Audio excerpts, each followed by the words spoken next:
coup in Honduras that saw the ouster of Mel Zelaya. This is Democracy Now!, democracynow.org, The War and Peace Report. I'm Amy Goodman. As we turn to Honduras, where both candidates are claiming victory in the country's disputed presidential election. The race has pitted Xiomara Castro, the wife of ousted President Manuel Zelaya, against right-wing candidate Juan Orlando Hernandez. According to election officials, with more than half the precincts reporting Hernandez has won 34% of the vote, Castro 29%.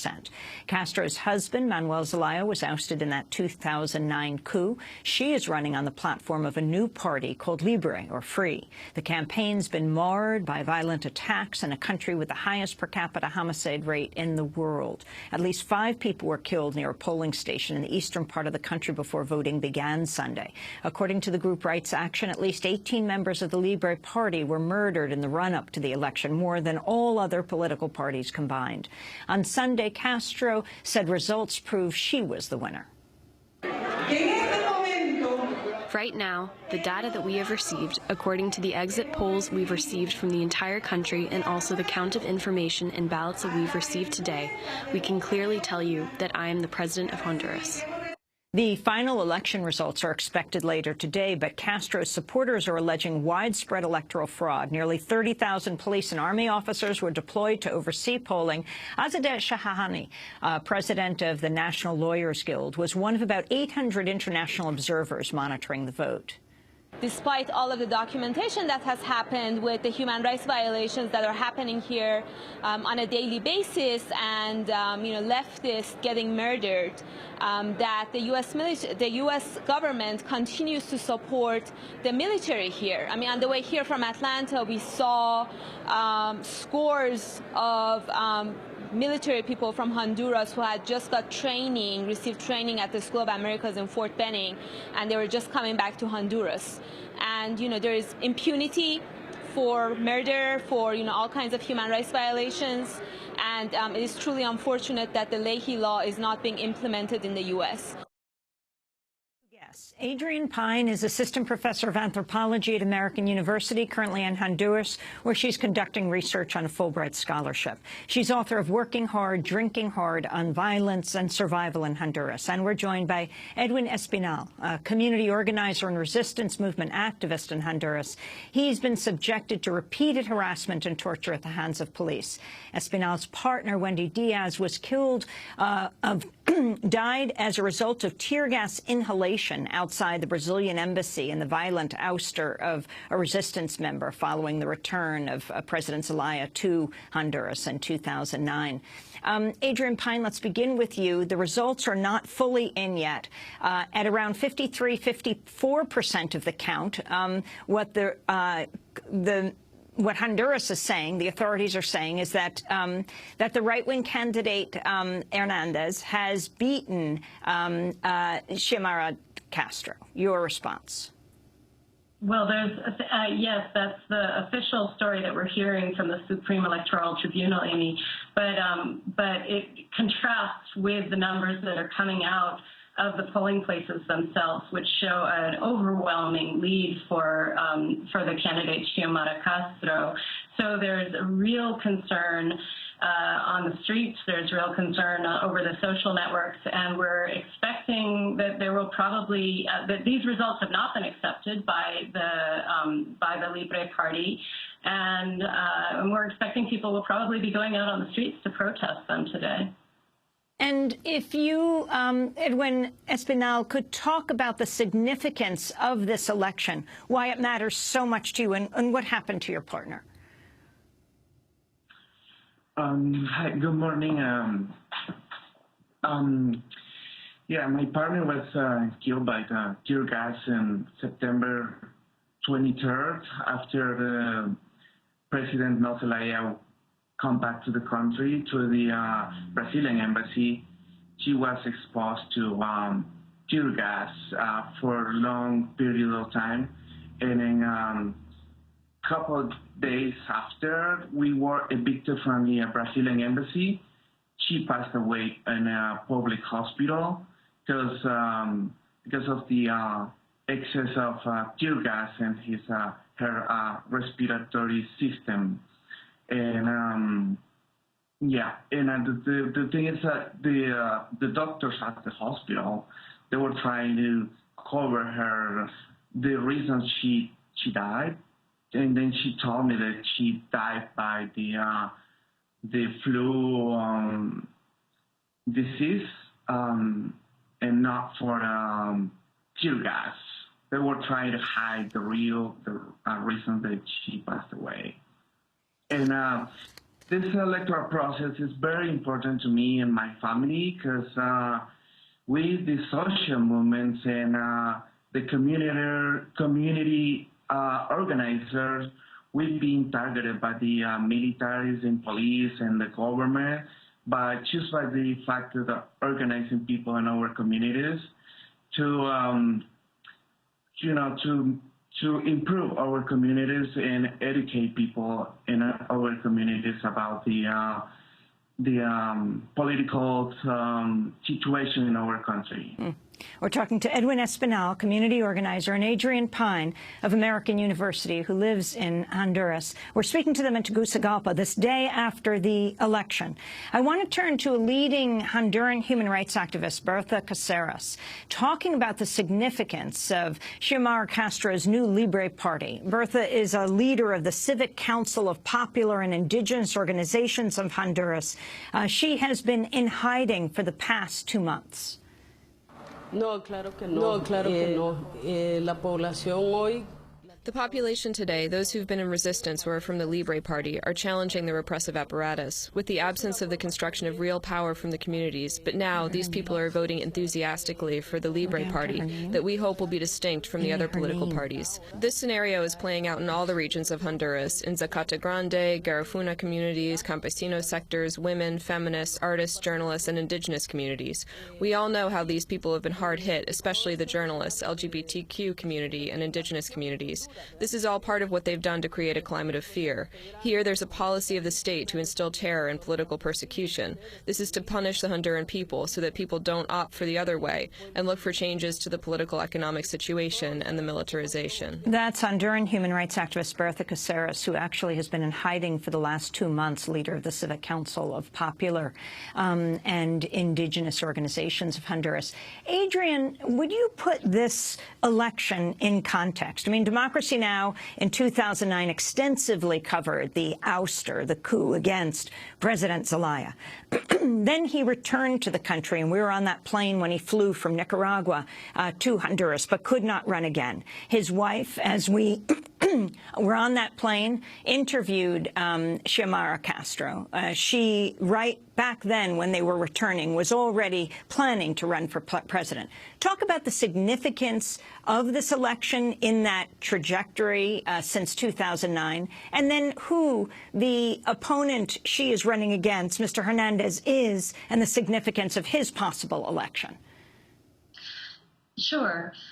This election, for I think most Hondurans, represents the possible overturning of the coup, finally, because the elections that took place in 2009 were fraudulent, they were militarized, they were not recognized for 2 years, in fact, by most of the international community, and they were boycotted by everyone who had opposed the coup, both candidates and voters. And there's been, as Berta Cáceres mentioned, intense repression against all sorts of activists, including Edwin, in that time, and that stems from the impunity that comes out of the coup. So people in Xiomara Castro have seen a leader who's not just the wife of Manuel Zelaya, but really has come into her own as a leader. And there has been, it's impossible to overstate the amount of hope and excitement and mobilization that people have been engaging in leading up to these elections. And yesterday, the feeling on the ground was one of exuberance. You could see that the turnout was higher than ever before in Honduran elections, and people were turning out for the Libre Party. The other candidate, Juan Orlando Hernandez, who's with the National Party, which is the same party that the current president is from, Porfirio Lobo Sosa, his main platform has been one of militarization. He has promised to have a soldier on every corner in order to combat the crime situation, which is quite dire in Honduras. But it has reached the levels of the extreme levels where Honduras is now the most dangerous country in the world only since the coup itself. And that's a direct result of the impunity that comes from the coup. So very radically different models of governance being proposed by the two major candidates. One of which has to do with greater democratization and the other which has to do with greater militarization. In 2011, after almost 2 years in exile, when former President Zelaya and his family were greeted by tens of thousands of supporters as they flew in from Nicaragua to Tegucigalpa, I had a chance to ask the former First Lady, now the presidential candidate, Xiomara Castro, about her likely candidacy back then. President Zelaya cannot run for president again, is that right? But Mrs. Zelaya, Mrs. Castro Zelaya, is that right? Sí podría tener chance de lanzarse como candidata. No me impide, la ley no me lo impide. The law does not prevent me from doing that. La ley no me lo impide, o sea, yo no tengo ningún impedimento I do para not poder have any participar obstacle en un proceso. in order to participate in the process. It is an electoral process. Pero en este momento, But at this moment, I mean, you could run for president. quiere decir que usted podría lanzarse si usted no, deseara, estoy quisiera. diciendo de que, No, what I'm de saying que is no that tengo impedimento. I do not have any obstacles. Que la ley no me lo impide The law por does not por stop ser me la from esposa doing del it. expresidente. So you could run for president if you chose. Podría. O sea, sí Yes. o sea, la ley no me lo impide. The law does Eso not hay que estar claro. La stop ley no me lo me. impide. That is very clear. The law does not La stop ley it. sí se lo The impide law a Mel. does stop Mel from doing that. El proceso Because the process de la misma ley of establece the que un same presidente law solo puede ser establishes presidente that por 4 años. only No hay one reelección. president can be president for 4 years. You're saying that President Zelaya did not serve out his full term. Is there any kind of allowance that is made for that? Same thing happened to President Aristide in Haiti. Entonces, ella conoce No, muy bien. la verdad es que eso no se ha there is establecido. no established Él procedure está muy to make claro that que su happen. To see that journey back when the Zelayas returned, Manuel Zelaya and Xiomara Castro de Zelaya returned to Honduras. You can go to our website at democracynow.org. I wanted to turn, though, now to international observer Baltasar Garzón, the Spanish judge, who was in Honduras saying how important it is to remember the chaos surrounding Zelaya's ouster. Precisely because of what happened 4 years ago, this process is so important to assure that democracy is consolidated in Honduras, and above all, the credibility of the political representation. Adrian Pine, your response. That's the famous Spanish judge who held Pinochet, the former Chilean dictator, to account, calling for his arrest when he was in Britain. The significance of what he has just said, Adrian Pine. Well, the international election observers here have played a crucial role, and in ensuring that there is an eye on Honduras. I wouldn't say ensuring the legitimacy of the process, because I believe that the process is right now there's fraud that is in the works. But international observers, in fact, have been subject to harassment and intimidation by police here in Honduras in the 2 days leading up to the elections. That masked police entered the hotel of several international observers and demanded to see all their documents, and have been basically intimidating them. These are migration police.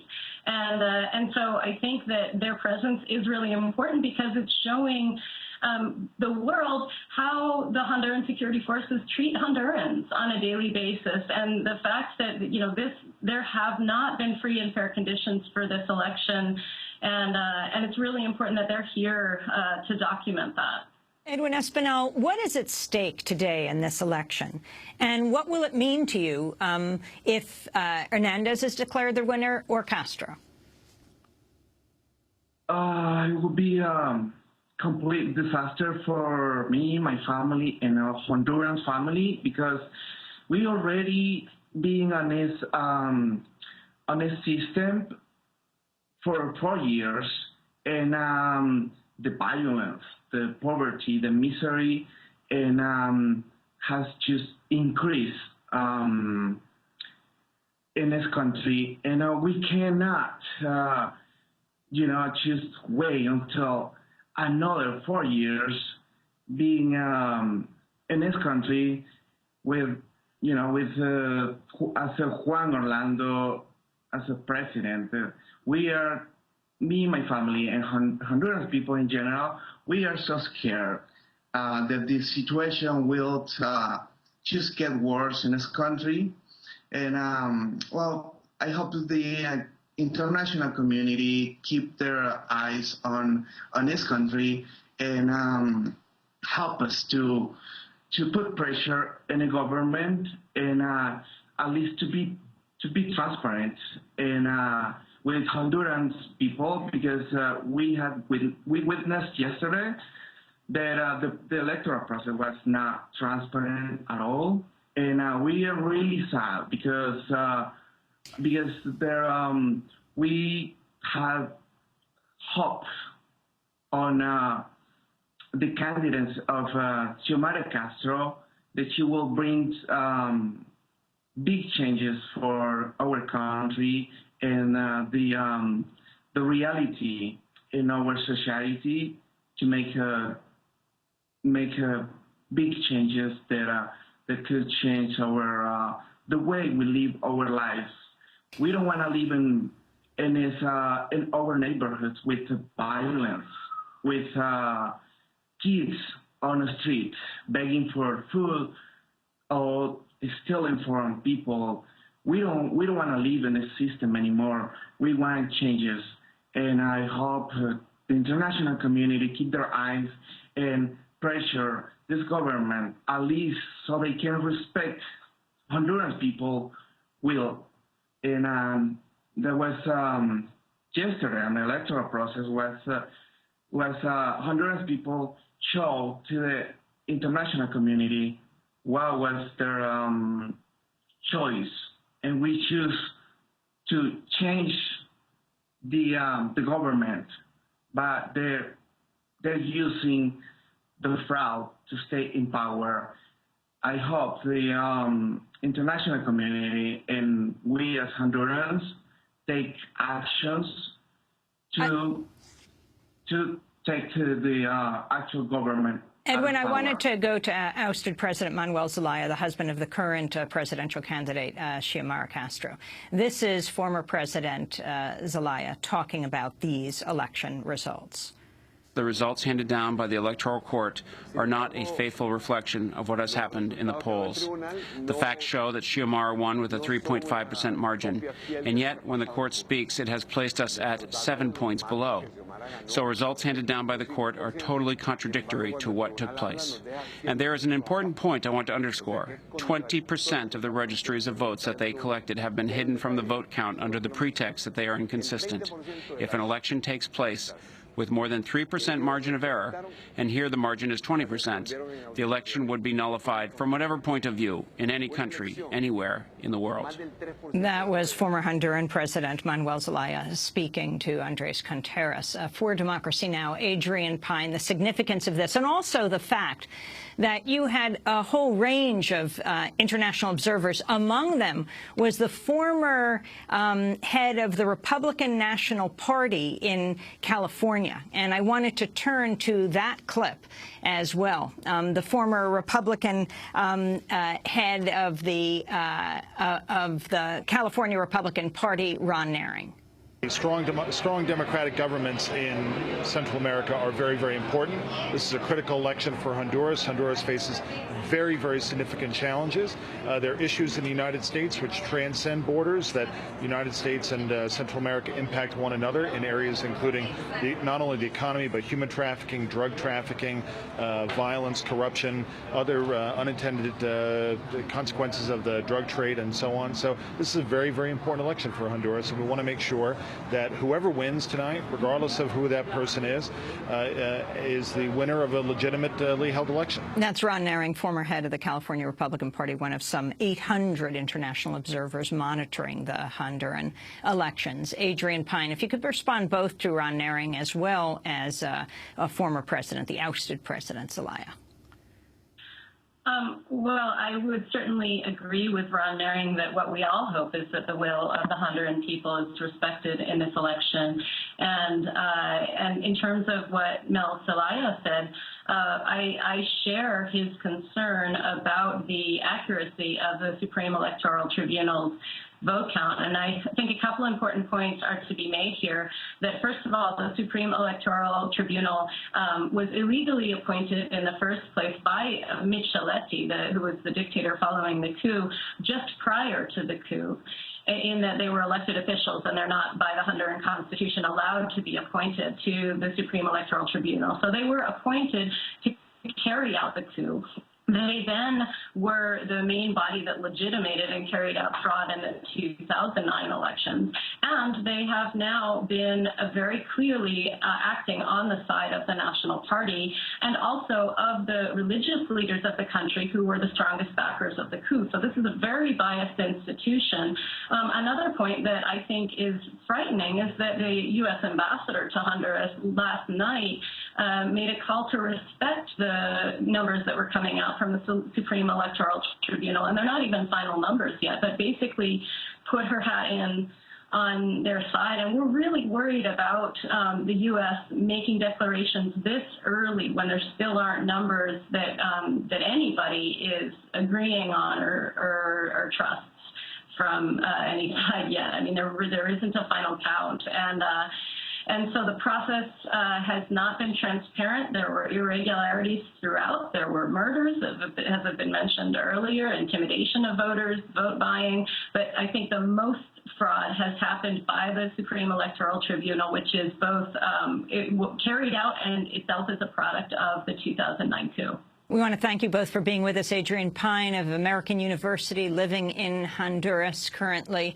They are conducting research on a Fulbright scholarship, among her books, Working Hard, Drinking Hard, and Edwin Espinal, a community activist who is in Honduras right now, of course, lives there, has been subjected to repeated announcement, and his partner, Wendy Diaz, died as a result of tear gas inhalation during the time of the return of President Zelaya to the country. When so many came out to greet him. Special thanks to Andalusia Knoll and Andres Contreras. This is Democracy Now! Back in a minute.